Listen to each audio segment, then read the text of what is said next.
Dostlar, evet, yeni motorumuz Triumph Tiger Sport 660.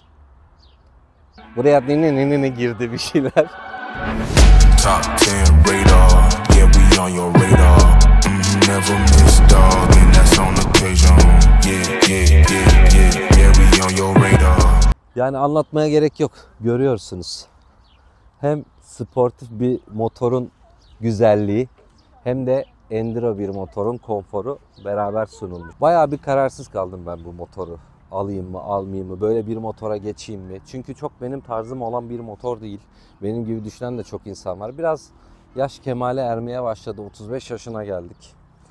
Artık böyle arkada çantamı, bir şeylerimi tıkıştırıp uzak bir yola gidebileceğim bir motor arıyordum açıkçası.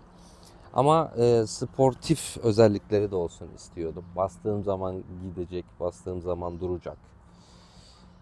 Çok fazla öyle bir seçenek yok. Bir de çift silindirli bir motor istemiyordum. 4 silindirli artık zaten bu segmentte 600 segmentinde, 650 segmentinde 4 silindirli motor yok. CBR 650R var. Başka da bir örneği yok. CBR 650R'ın da kasası değişti. Onu mu beklesem diye düşündüm aslında biraz. Bazı vatandaşlarımız geçiyor.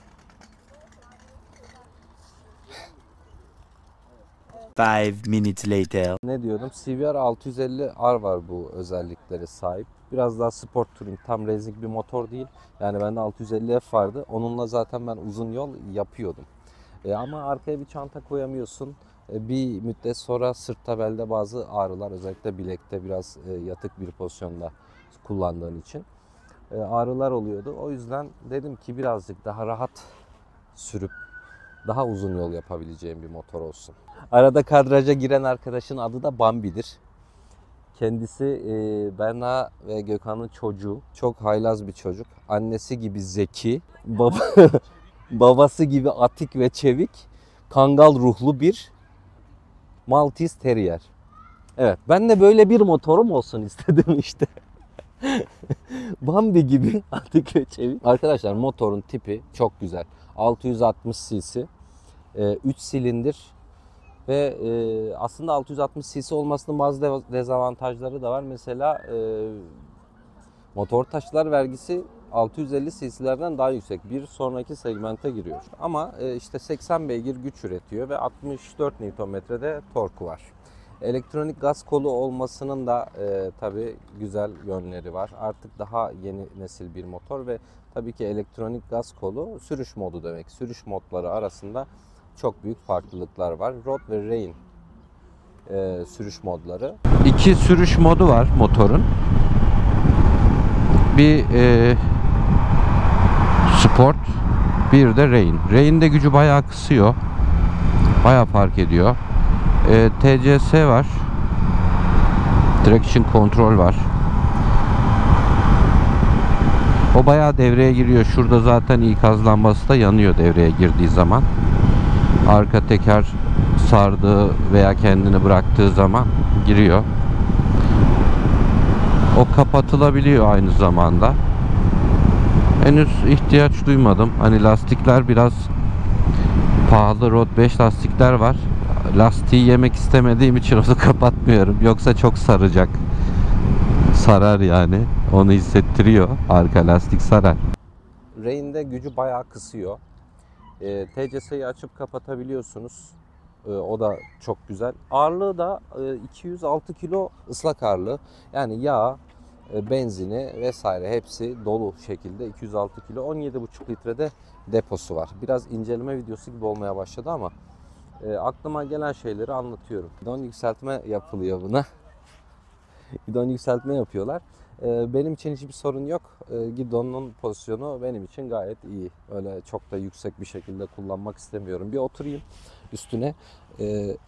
Siz de ilk görün. Benim boyum 1.72. Yani boy şöyle çok fazla önemli olmuyor. Benimle aynı boyda olup da ayağa yetişmeyen arkadaşım da var. Bacak boyu orada fark ediyor. Şöyle iki ayağım da yere basıyor. Şu şekilde bir oturuş pozisyonu var. Yani çok fazla böyle şu şekilde değilsiniz. Tam enduro motor kullanır gibi bir pozisyonunuz yok. 650R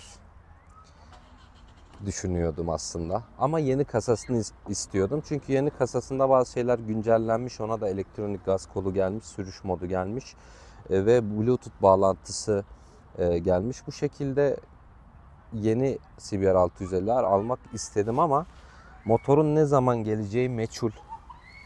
Ve ya ikinci elleri 2-3 yaşında bile bir CBR 650R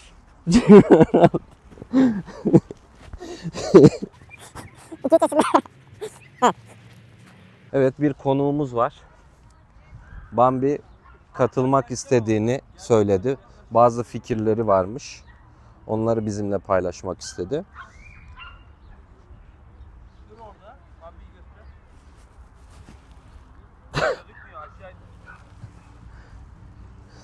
Manyak. Dur. Aman. Evet dostlar, CBR 650R almak istiyordum. Ama motor piyasada yok. Sıfırı bulunmuyor. İkinci eli sıfırının çok üstünde fiyatlarla satılıyor. Dediğim gibi 650R'la bu motor arasında kaldım. 650R bulamadım. Yeni kasasını bekleyeyim dedim ama yıl sonunu falan bulacağını söylediler. Aynı zamanda da liste fiyatının çok üstünde bir fiyat şu an ikinci elleri bile. Yeni gelecek kasayı da bulabileceğimizi düşünmüyorum. Aynı hissiyatı almıyorum aslında. Hani 650F'ten sanki daha fazla keyif alabiliyordum.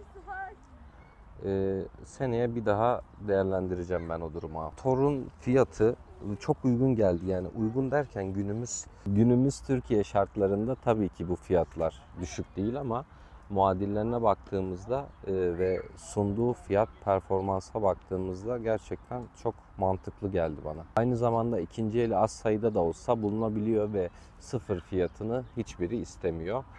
Piyasası mantıklı bir konuma oturmuş.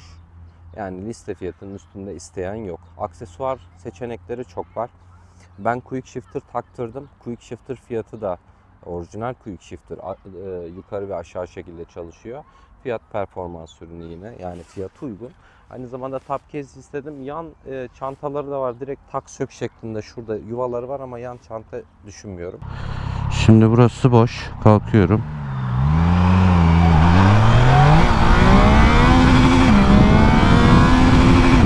...200... ...331... ...4'ü göremedim.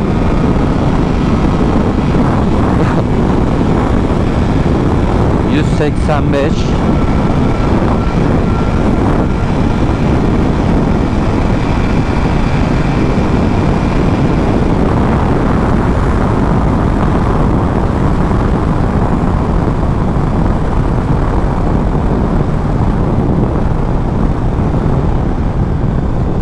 Biraz hızlı bir başlangıç oldu.